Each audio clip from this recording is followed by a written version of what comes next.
Bonjour à tous, bienvenue aux 10 minutes juridiques, votre bilan-seule vidéo avec le cabinet d'avocats Landau Associés par VK.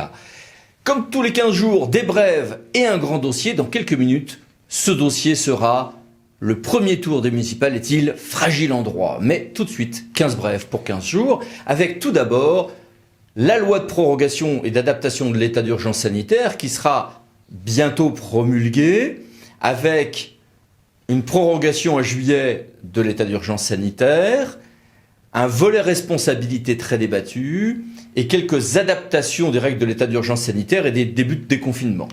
Mais en matière d'urbanisme, les délais par un décret et une ordonnance du 7 mai sont déjà, entre guillemets, déconfinés, avec une date pivot du 24 mai 2020. Et puis à côté de ça, il y a toute une giboulée d'autres textes, deux autres ordonnances au juillet du 8 mai, paiement, sport, culture, festival, et, accrochez-vous, 33 autres ordonnances, habilitations prévues par un autre projet de loi Covid-19. Sur le terrain, pendant ce temps-là, maires et préfets utilisent leur pouvoir de police, et s'agissant des maires, on a une matrice qui a été fixée par une décision du Conseil d'État du 17 avril. Eh bien, les pouvoirs de police du préfet, qui sont considérables, commencent à donner lieu à quelques censures jurisprudentielles, soit pour des actes excessifs, soit pour des sanctions individuelles prises sans garantie suffisante. Et les maires, quant à eux, commencent à voir certains de leurs décisions, leurs arrêtés, passer le cap du juge, à la condition, couvre-feu à Nice, une commune touristique qui refuse l'arrivée de nouveaux vacanciers, quand on a bien respecté la proportion de cet arrêté à des circonstances purement locales. Et puis évidemment, sur le terrain, surtout, les collectivités commencent à travailler au déconfinement d'un certain nombre de choses, et notamment la réouverture partielle des écoles, des accueils de loisirs sans hébergement, etc., qui pour l'instant ne fonctionnaient que sur les enfants des personnels prioritaires. Il y a de nombreux protocoles, dont certains protocoles qui n'ont été diffusés que pendant le week-end prolongé entre le 8 et le 10 mai, et un certain nombre d'autres protocoles qui sont à utiliser, je pense notamment à ceux du Haut Conseil de la Santé publique, et toute une série de questions pratiques et juridiques sur ce sujet, voir nos articles, nos vidéos, mais notamment voir la vidéoconférence VK qui a été faite gratuitement à ce sujet. Les agents, quant à eux, peuvent donc désormais se voir imposer des prises de congés annuels ou de RTT par une ordonnance. Cette ordonnance a été validée par le Conseil d'État dans un recours engagé par le syndicat FO, mais reste en lice le recours déposé par la CFDT. À suivre. Agents toujours, de très nombreux textes ont été adoptés concernant soit les agents titulaires ou certains sur la fin, là, vous voyez les agents non titulaires. Il y a même un texte qui porte sur les agents de police municipale et notamment leur armement. Pendant ce temps-là, on a quelques souplesses en matière de marché public par les ordonnances, mais aussi une inquiétude en moins. On sait désormais qu'en tout cas, selon les services de l'État, les marchés publics inférieurs à 40 000 ne sont pas obligatoirement opérés avec recours aux moyens de communication électronique. Les magistrats administratifs, quant à eux, préparent leur déconfinement. Il y a toute une série de protocoles qui ont été pris à ce propos, diverses difficultés qui ne sont pas toutes résolues, loin s'en faut.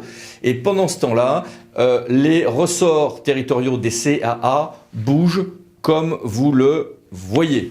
Les SDAG, quant à eux, à la suite de toute une série de textes, en fait, voient leur contenu modifié. Donc pour la première fois depuis 10 ans, dans le cadre du troisième cycle de gestion de la DCE. On a les plans de protection de l'atmosphère qui, pour être conformes avec le droit européen, devront se faire avec une compression des délais de réalisation et des durées de dépassement lorsque cela est possible.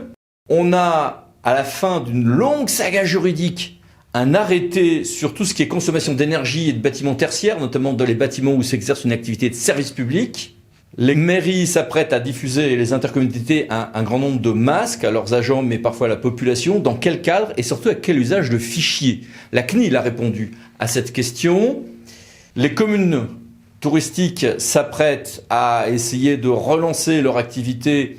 Eh bien, justement, ça va se faire au plus près du terrain, puisque le classement des communes en station de tourisme a été assoupli et déconcentré au profit des préfets. Et puis, évidemment, on a depuis un mois et demi toute une série de textes et d'ajustements en matière de décès, de services funéraires, Ce mouvement s'est prolongé notamment par un décret du 30 avril. Passons maintenant à notre grand dossier. Le premier tour des municipales est-il fragile en droit ? Vous le savez, on a tous un système de gouvernance provisoire.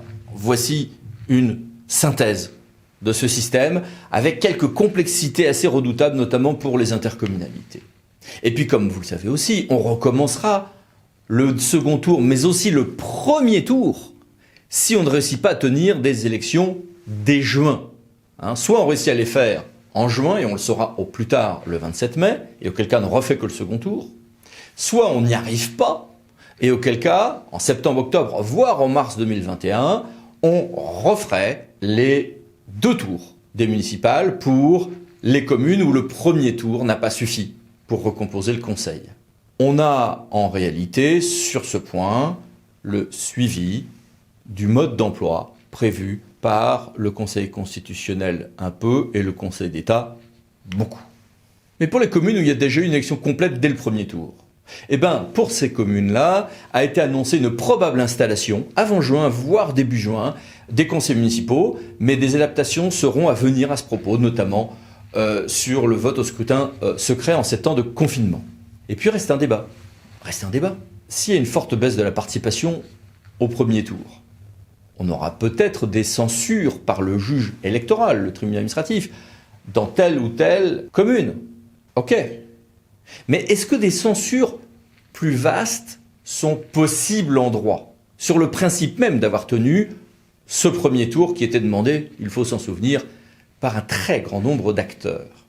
Eh bien, il y a des interrogations sur ce point. À titre personnel, je serais surpris qu'il y ait une censure vaste et générale, mais on peut interroger quand même par le fait que le président du Conseil constitutionnel a fait une sorte d'appel du pied à ce que la question puisse être tranchée par QPC. Un des éléments de cette surprise n'est pas le moindre quand on se souvient que pour qu'il y ait QPC, il faut quand même qu'il y ait une loi qui serait inconstitutionnelle ou inconventionnelle.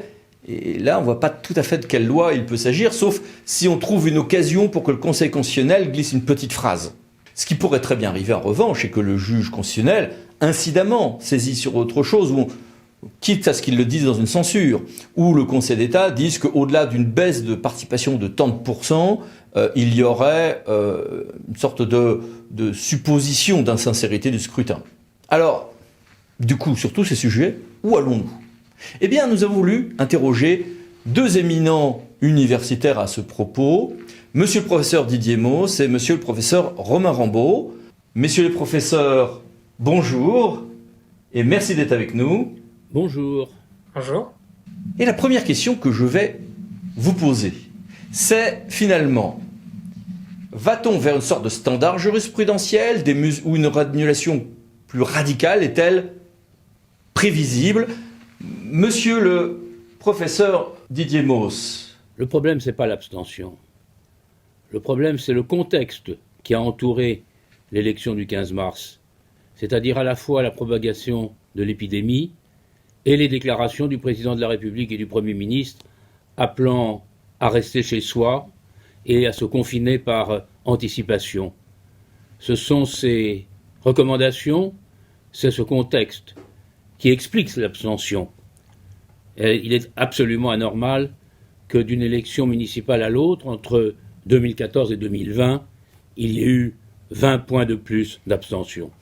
C'est donc véritablement la sincérité de l'élection qui est en cause, non pas parce que les électeurs ne se sont pas déplacés en nombre suffisant, mais parce que le président de la République et le Premier ministre les ont encouragés à ne pas aller voter. Et monsieur le professeur Romain Rambaud, qu'en pensez-vous quant à vous ? Alors, il sera sans doute difficile pour les juges administratifs d'annuler des élections sur le seul fondement de l'abstention.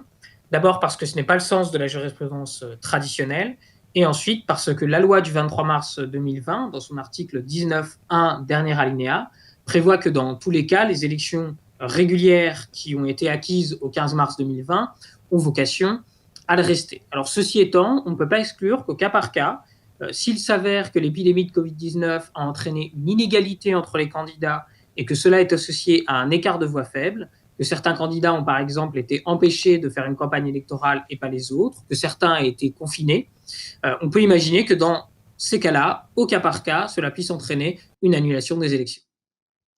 Merci, monsieur le professeur Rambaud.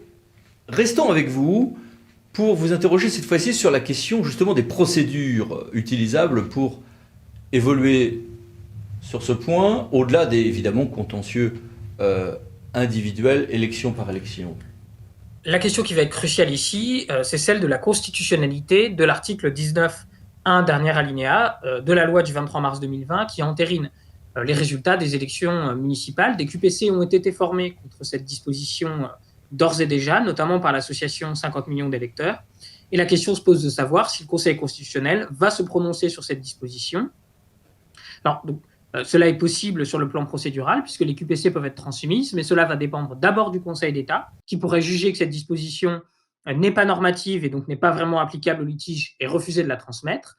Et si le Conseil d'État accepte de la transmettre en considérant qu'elle est applicable au litige, c'est le Conseil constitutionnel qui devra statuer sur la constitutionnalité de cette disposition qui sera cruciale.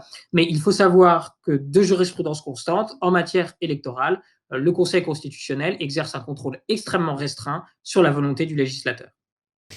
Et qu'en pensez-vous, monsieur le professeur Didier Mauss? Il est évident que la procédure est compliquée. Il faut arriver devant le Conseil constitutionnel. Celui-ci, en 2018, a dégagé un principe de sincérité nationale des élections, ce qui est tout à fait nouveau par rapport à la sincérité locale traditionnelle. Il faut donc soit attaquer directement une loi qui serait relative aux élections, soit passer par l'intermédiaire d'une QPC, mais encore faut-il accrocher cette QPC à quelque chose. Et là, je fais confiance à l'imagination des avocats et de tous ceux qui ont envie que ces élections recommencent, parce qu'elles n'ont pas été sincères, et il n'est pas bon en démocratie que des résultats électoraux demeurent dans cette incertitude et cette confusion. Eh bien, merci beaucoup à l'un et à l'autre. Merci à tous. Merci. Au revoir. À suivre donc. Et merci à vous. À bientôt pour une nouvelle vidéo, les 10 minutes juridiques par Landau Associés pour VK. Pensez à vous abonner juste après. À bientôt. Merci, au revoir.